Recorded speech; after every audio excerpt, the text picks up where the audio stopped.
A. Menyimak informasi atau pesan dalam teks negosiasi. 1. Definisi dan karakteristik teks negosiasi.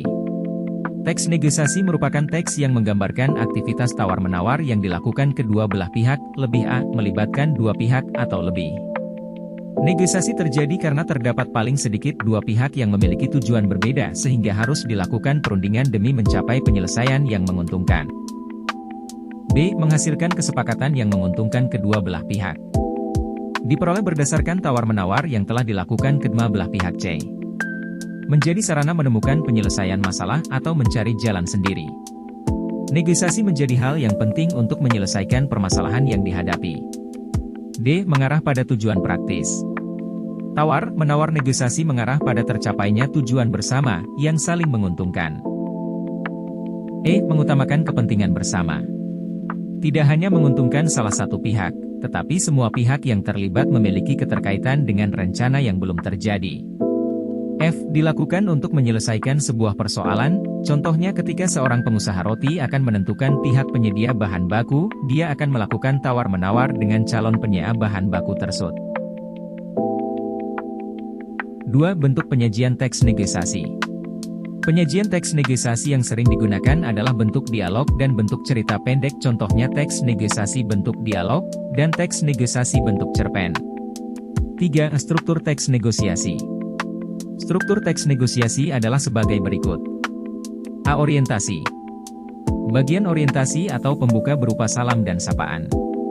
B. Pengajuan. Berisi penyampaian tujuan negosiasi. C. Penawaran. Merupakan inti dari kegiatan negosiasi.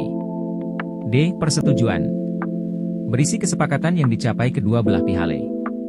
E. Penutup. Merupakan akhir proses negosiasi. E. Mempresentasikan teks negosiasi dalam bentuk dialog. Langkah-langkah bermain peran terdiri atas 3 tahapan, yaitu sebagai berikut. 1. Prapementasan. Untuk menyajikan suatu peran, dibutuhkan persiapan persiapan sebelum pementasan ditampilkan. Persiapan tersebut meliputi 2 tahap, yaitu tahap persiapan dan tahap latihan. A. Tahap persiapan. Dalam tahap ini, terdapat beberapa langkah yang harus ditempuh, yaitu sebagai berikut. 1.